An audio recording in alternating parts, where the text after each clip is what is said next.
Hi everyone. I did a video a couple of years ago, it's been a long time, about how I package my paintings that are going to be shipped out. And I've realized somebody had posted a comment. I appreciate you asking the question. It has been a long time since I've updated that video, and there have been some changes to how I package my paintings.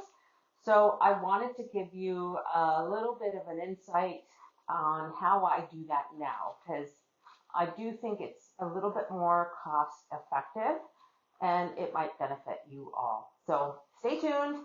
I'm going to walk over to my Pivo and I'm going to change it so that you can see the surface area and not so much me. So I will be right back. And it's going to follow me. There we go. So hopefully Pivo, can you still see me, Pivo? Just going to double check, make sure that it still follows me. Fantastic. So I sometimes do still buy boxes, but individual boxes for paintings are quite expensive. And I find that the thickness of the box, the shortest or the depth that you can get, the smallest is 3 inches. And I find that if you go 3 inches and up, it really increases to your cost when you're shipping. And I don't know about some of you, but shipping costs since COVID have gone super high. And so I'm trying to be a little bit more mindful to keep my shipping costs down, especially because I include my shipping costs in all my sold paintings. So this is what I do now. I buy very large pallet covers from Uline. Not covers, but pallet separators. So very large sheets of cardboard. I usually get them like 60 inches high, 96 inches long. So this one has already been cut down quite a bit. Lots of noise. The other thing that I still do is I use glassine paper. Sorry, Pivo's having a hard time finding me. Can you see me, Pivo? It's like wax paper. It's acid free, so it's safe to touch the surface of your paintings. I have to move away. Okay, so let's get. I've already kind of pre-cut some of these things out so that I feel like I'm on one of those cooking shows where they put everything together and then, oh, look it, here it is, fresh from the oven, already cooked in record time. So I've gone ahead and I'm actually just going to do the one, I think, anyway. I don't know. We'll see how this goes.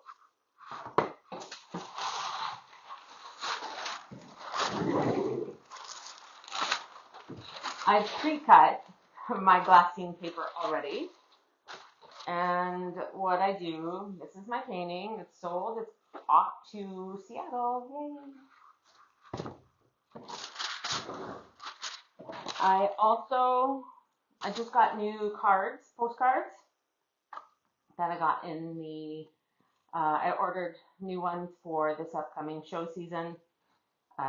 It basically just has my information, me, a couple of photos of my larger pieces. I'm trying to show people when I'm at a show, even though I may not be able to bring my large paintings to all of them, that I actually prefer working large. So here's an example of me standing next to a painting. And then the other thing I have on the back is I've gone with QR codes, and I have my Instagram, my Facebook, my website, and then also my QR code affiliate link for packageart manufacturing, which is an amazing Canadian art company.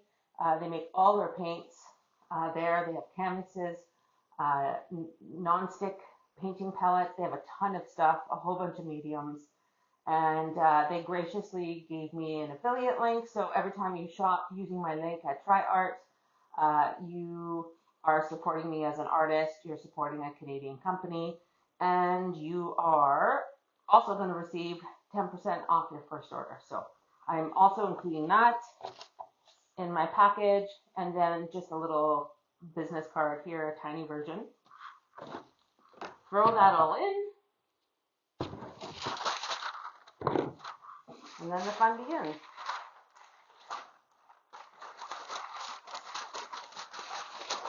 I'm always going to keep looking up just to make sure that my recording system here hasn't lost me, because I know it's angled down quite a bit, and I don't want to look up and realize halfway through that, sorry about the noise, that people has gone somewhere else. This is like automated recording. I don't have anybody here, nor would I want anybody here filming me, because then I'd be really shy and it wouldn't come out right. So I covered my glassine around my painting. I fold it kind of like how you would fold a present. I'm not really fancy about it. But what I do is I make sure that it's pretty much waterproof, just in case something happens, a package gets soggy. I don't want it coming into the packaging material. So because this is like a wax paper, it is waterproof. So I tape it to make sure it stays a little bit even extra waterproof. Because as you know, cardboard is not waterproof. So there's my painting right there. I'll do the other one.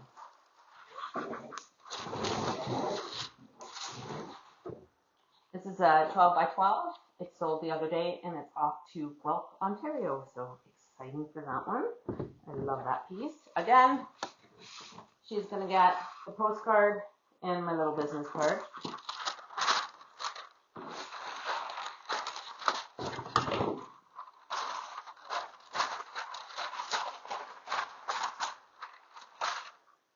And this paper is pretty expensive.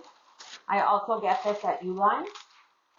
So all these little end bits, I don't throw them away, because eventually when I do another set of this size, I'll have another piece left over that's this size, and I would attach them together, and then I can wrap another painting with it. So I'm really mindful of all the scraps of paper that I have.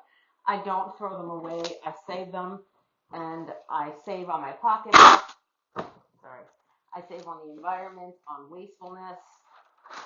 Is wastefulness the word? Pretty sure it is. Try and be a little bit more conscious about that,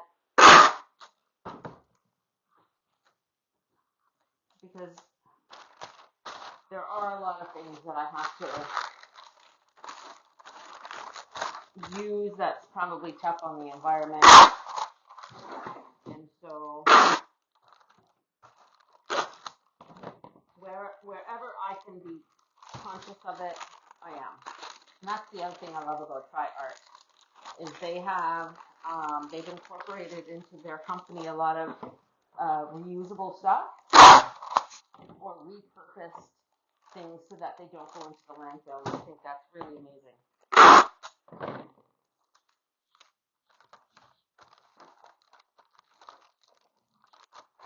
All right, 2.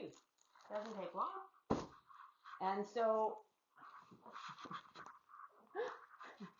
I have Ginger here, who has snuck into the studio. I thought I had the door shut, but I don't. And she is wanting up on the table. No, Ginger. Sorry, she knows she's not supposed to be on the table. Pardon me for a moment. You naughty girl. Naughty girl. Out you go. Out you go. Sorry. Little interruption. So the other thing I used to do in that older video is I used to, what did I used to do? I used to bubble wrap everything. tons of bubble wrap. I would get full rolls, takes up a ton of room, and people lost me a little bit there. Can you see the bubble wrap? I'm pretty sure you can. I don't use bubble wrap anymore. Sorry about the camera going left to right there. Can you see me now? That's better. I have it, the AI, artificial intelligence, or the focus set to my face. So if Pivo, and I'm saying P-I-V-O, that's what I'm saying. Pivo is an automatic tool that people can use to follow you around the studio, or actually they use it, I think it started with horseback riding, and then they moved it on to content creators because it's pretty handy. But I'm really sorry, but having to really edit my videos for YouTube is probably one of the reasons why I stopped making them. I would lose 2 days of filming the video and then actually editing it, and I just don't have the time to do that. And I really don't think it's beneficial to pay somebody to do it for me, because then it would just take away all the income that I make from YouTube, which is not a lot. Not a lot at all. So, what was I saying before Ginger interrupted my... Anyway, bubble wrap. Yes, I used to use bubble wrap. And so bubble wrap added inches to the painting in terms of the depth, which increased the price. And it was someone actually in my YouTube comments that said that bubble wrap was really unnecessary. And I appreciate that comment, because you were right. Actually, it was not necessary. Bubble wrap's plastic. It's expensive. It's actually not that expensive. It's expensive to get it shipped here. It cost me $150 just to have it shipped. Then you have to buy the roll. So it really was kind of redundant and pointless. So I want you to think in terms of, everybody asks, I'm sorry, I'm looking around the room trying to find an edge protector. It's something that goes around the corners of the painting. But you know what? They are actually in the original video of this, and I'm going to attach the link up here. Those edge protectors I use for paintings that have an edge longer than 24 inches. Those ones I find need a little bit more extra protection. And I double wrap, like double box them so that they're more safe. So I would use, I'm looking to see if I have any in here, and I don't see any at all. So if you watch the other video, you'll see how I put them all around the edges. And then the other thing I do is, this is how I would double box them. So now the edge of that larger painting is protected by that thick edge that goes around. So you don't have to worry about that. And the other thing is, you need to be more mindful about the front of the canvas and the back of the canvas. So what I do is I cut an extra piece of cardboard from my big slot, and I tape it to the front, and I would tape another one to the back, and then I would go and I would wrap the whole box. So it's technically double boxed. Now, is this going to protect it from the forklift? No. Is it going to protect it from it being crushed in the sorter? No. But the chances of that happening are more slim, and it's a risk that I'm willing to take. So I don't crate my large paintings, but there is a size. If it's going freight, I'm not too worried about it. I just make sure I specify that the painting has to go up. So I would draw on it, do not lay flat, has to go up. So nothing else heavy can be laid on top of it and crush it. But this actually can take some pretty good weight when you have 2 thick pieces of cardboard. So anyway, so this process here is how I ship my small ones and my large ones. I only add, the only thing I add to my large ones is the edge protector that you can see in the previous video, the original one, and then this addition of the double box, and I eliminated the bubble wrap. So how I cut these out, follow me over here, people. You don't have to use one of these. I just happen to have one on hand. It saves me going out to buy a really long ruler. This is a drywall square. You can get it at any hardware store, or perhaps you have one at your house. And the thickness of it is actually perfect for a 2-inch painting. So, and what I mean by that is, it's the perfect depth. So that's, I don't have to measure another way. I'm not explaining that well. But basically, I put my painting down on a flat piece of cardboard and I score with scissors or something that's a little bit dull so you don't actually rip into the cardboard. And I just slightly score on either side. I move that off. Now I have a line here and a line here. Put my T-square across that line and then score the whole thing. I do the exact same on this side.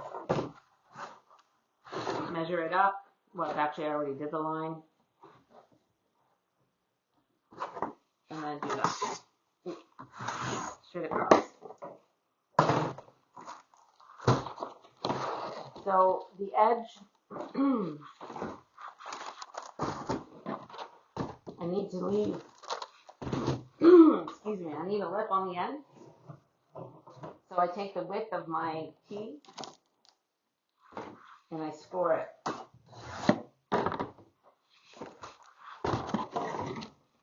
And I fold it over. Put my painting inside of it, holding this straight up. And then I score this side.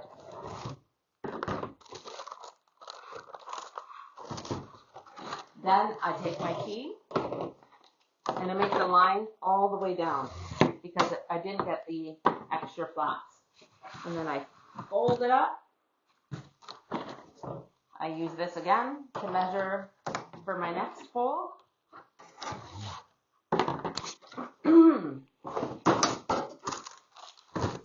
So now I have that side, this side, and then I fold it over, flip it over, and I make it snug as can be, and then I score again. Well, I cut off the remaining. This part here probably was longer. I would have taken my T, because I know that this is the exact depth that I need, and I would have gotten my X-Acto knife, and I would have cut the remaining piece of cardboard away.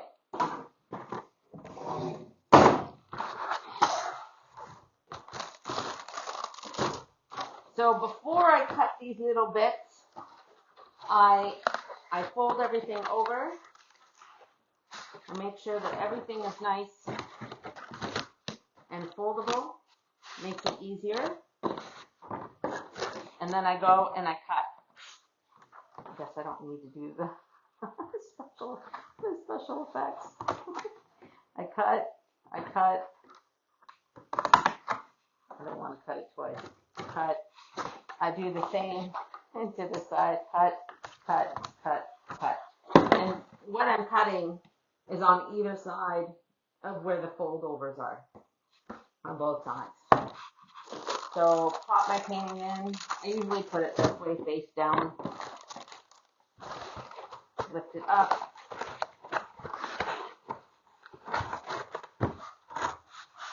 Give it a good little squeeze so that it's as thin as possible. Get your tape in working order. It should be like a bloopers video.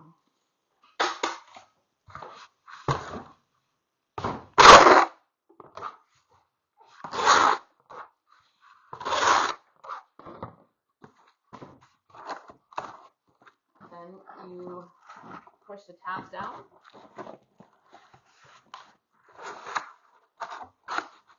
Sometimes on this side, you're going to have the extra flap. I don't like it because I find it kind of makes it a bit more complicated to fold it down. So I eliminate it.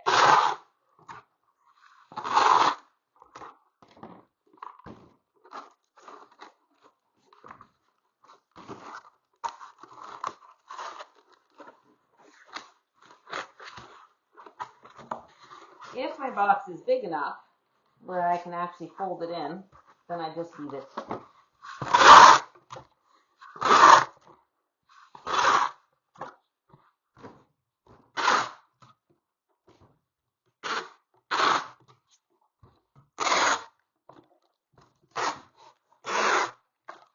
I do like a lot of tape, not gonna lie.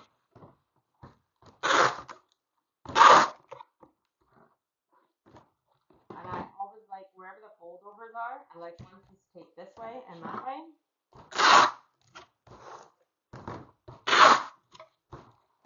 And then one right around, touching all the ends of the tape. I don't know if you've ever noticed, sometimes if a little piece is lifted up and it gets stuck on something, it will peel away.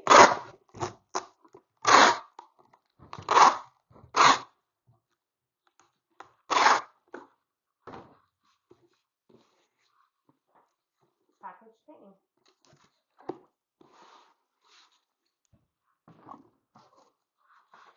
I don't know if you need to watch the other one, but I did a little Google on this one.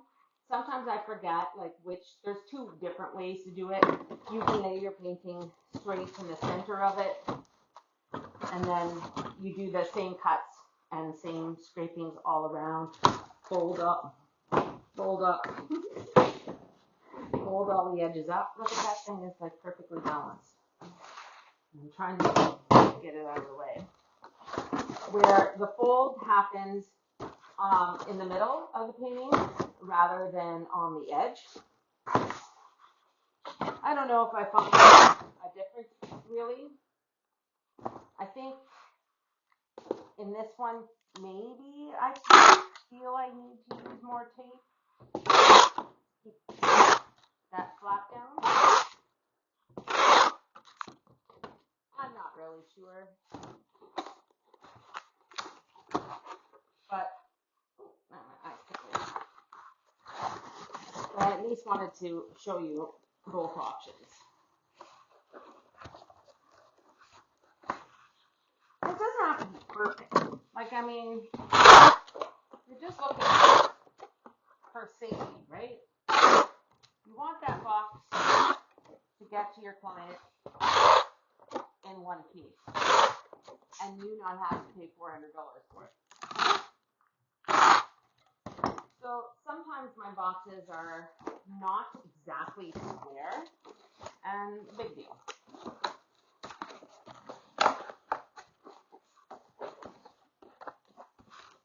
And just kind of switching everything in there. The most important part I have to say though is squeeze that shut. Like squeeze it in terms of pulling both sides together.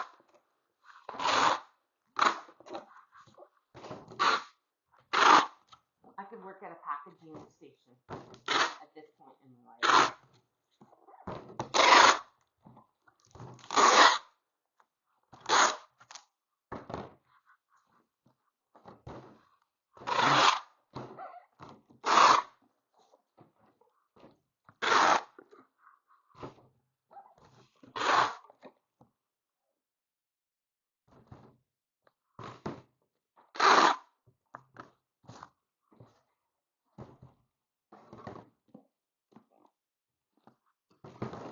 I'm very particular about my paint.